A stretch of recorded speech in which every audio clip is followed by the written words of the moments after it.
Hi everyone, and welcome to the Movement Image.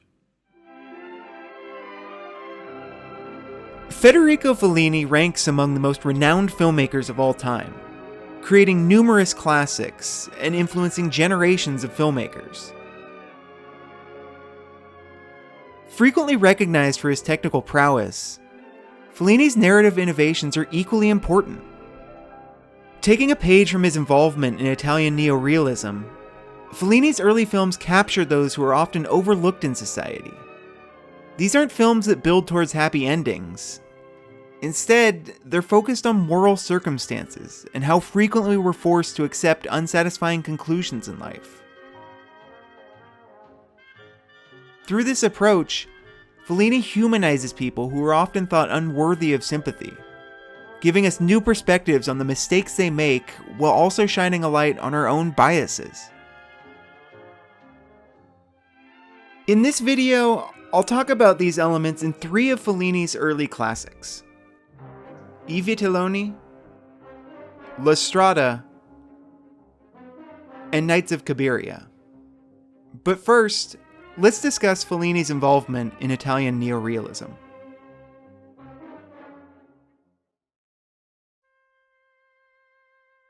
Italian Neorealism began in the 1940s and is one of the most consequential movements in cinematic history. Feeling the cinema had become too polished and artificial, the Neorealists wanted to break cinema out of the studio and show a more honest reflection of the world. These films focused on real-world locations, real people's problems, and often used amateur actors. As director Roberto Rossellini described it, Neorealism was an attempt to capture reality, nothing else. As a young man, Fellini worked alongside Rossellini, Pietro Germi, and other Neorealist directors to develop the movement's humanized approach. Neorealism centered the plight of normal people, with films like Bicycle Thieves capturing a family's struggle to survive in post-war Italy, and Umberto D. telling the tale of an elderly pensioner and his dog. Fellini made his own contribution to Neorealism by co-writing Roberto Rossellini's landmark film, Rome, Open City. Rome, Open City is about the Nazi occupation of Italy, and it captured the fear that stemmed from this occupation with a grittiness that was uncommon to cinema at that point. The film was shot in Rome's war-torn streets and showed how average people had made a difference in liberating the nation. Speaking on his approach for Rome Open City, Rossellini said, "What was the meaning of Rome Open City? We were emerging from the tragedy of the war. We had all taken part in it, for we were all its victims. I sought only to picture the essence of things. I had absolutely no interest in telling a romanticized tale along the usual lives of film drama. The actual facts were each more dramatic than any screen cliché." A bona fide classic, Rome Open City is an early example of Fellini's knack for telling the story of everyday people. Audiences appreciated how the characters and setting felt plucked from their own lives, and the on-location shooting was instrumental in the creation of French New Wave, India's parallel cinema, and countless other movements in film. Because of his connection to Neorealism, it's not surprising that Fellini's early films are so reliant on its humanizing touch. In these films, Fellini tells Neorealist stories that are shifted somewhat, with a greater focus on how individuals interact with society. These films highlight both the people taken advantage of in society, as well as those taking advantage, showing us how each party has their share of problems. Early on, Fellini tackled the individual's struggle with society in I Vitelloni, capturing how society will make us grow up, whether we want to or not. A story of youth and consequence, I Vitelloni tells the tale of 5 friends as they step out of adolescence and into the real world. Foremost amongst these friends is Fausto, who, when we're introduced to him, is touted as the gang's leader and spiritual guide. Fausto is carefree and cavalier, possessing the bravado we'd expect of a young man who's never faced real-life struggles. But once he faces difficulties, Fausto quickly withers, becoming selfish and cowardly. Within the first few minutes of the film, we see this cowardice firsthand when Fausto tries to run out on his soon-to-be wife after an accidental pregnancy. This is followed by many problems that fall squarely on Fausto's shoulders. He has employment and financial troubles, he repeatedly cheats on his wife, he steals, manipulates, and generally makes immature decisions. Soon, Fausto's friends start to question what he's doing. Meraldo, the youngest of the 5 friends, is the brother of Fausto's wife and serves as a foil to Fausto. Over the course of the film, Meraldo goes from idolizing Fausto to pitying him. Watching how desperately Fausto chases other women and fails to care for his family opens Meraldo's eyes to the way these bad decisions affect others. In some way, all of Fellini's films involve festivals, carnivals, or other celebrations. I Vitelloni is no different, and here Fellini uses a masquerade ball to cast the character's growth into stark relief. While the rest of the friends don masks, have a carefree celebration, then return to their normal lives, there's no difference for Fausto. He continues to act just as irresponsibly.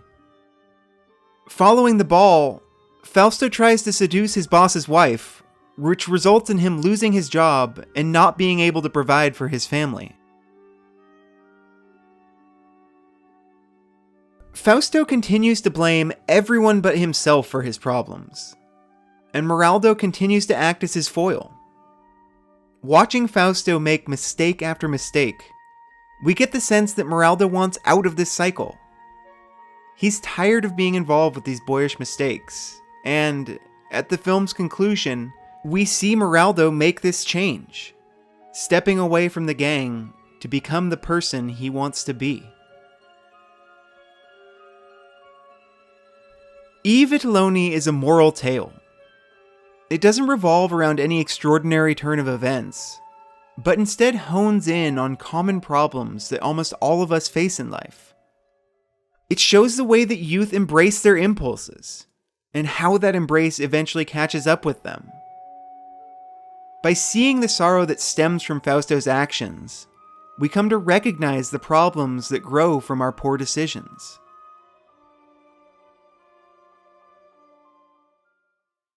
With I Vitelloni, Fellini takes his experience from Neorealism to tell a story about how some of us fail to learn from the mistakes we make in life. In his next film, La Strada, Fellini continues with this theme, merging the sympathy of Neorealism with social critique to create one of cinema's lasting characters in the street performer Zampano. La Strada tells the tale of Gelsomina, a woman who is sold in marriage to Zampano, a circus strongman. Zampano is a drunk, abusive partner whose brutality leaves us wondering why Gelsomina stays with him at all.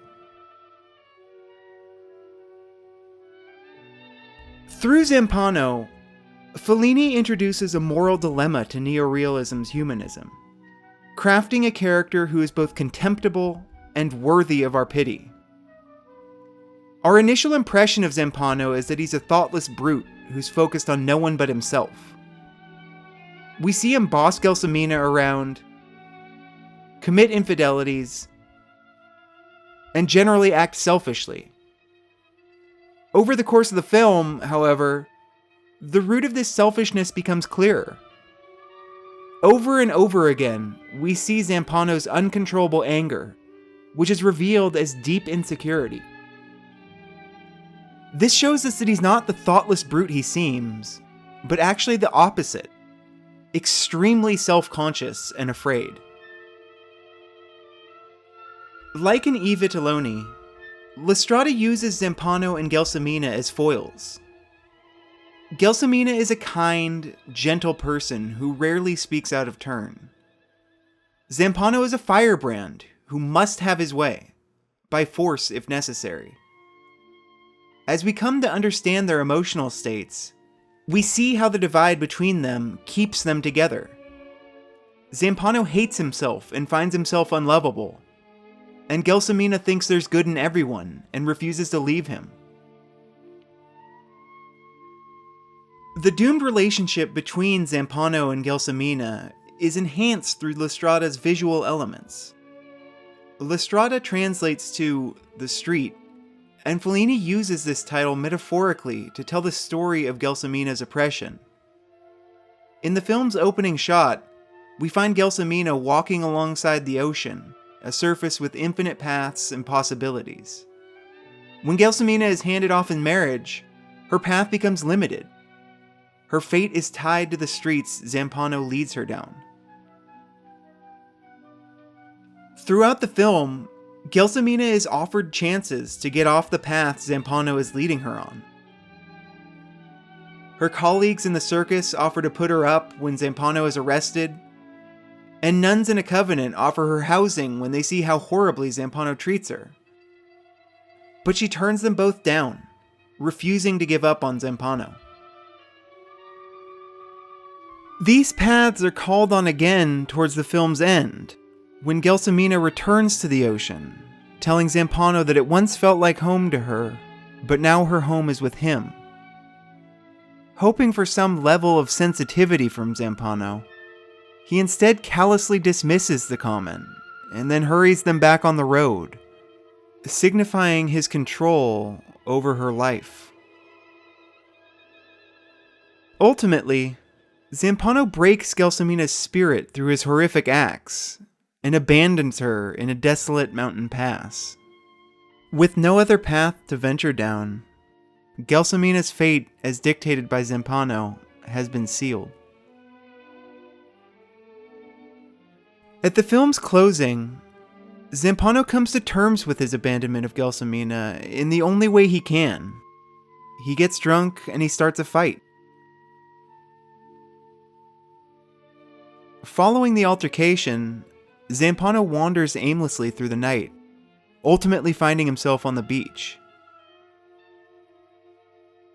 It's here that Fellini harkens back to the scenes of Gelsomina on the beach, when he has Zampano crumble on the shore, a quiet acknowledgement that he broke Gelsomina's heart, as well as his own. As stated before, Zampano had a lasting impact on cinema, with many directors citing Lestrada's influence, such as Martin Scorsese. I guess I sensed around me in the world I was living in people like him, and I think my sort of veering towards or preference for characters who are self-destructive, a lot of it comes from Lestrada. I don't know, I don't think I've ever spoken about Lestrada to Bob De Niro, but there's no doubt that the character Zampano made it very clear in my mind that I saw no reason for making not one film, but as many films as possible about a character like that. And of course, Raging Bull is I think, the prime example of it. The Zampano in Jake LaMotta, his anger at the world around him, destroying the people around him. And it's not just Scorsese. We see elements of Zampano in Darren Aronofsky's Wrestler, and even in a character like Michael Corleone from The Godfather, a person we know has feelings deep down, but who isolates himself further and further out of a fear of being hurt.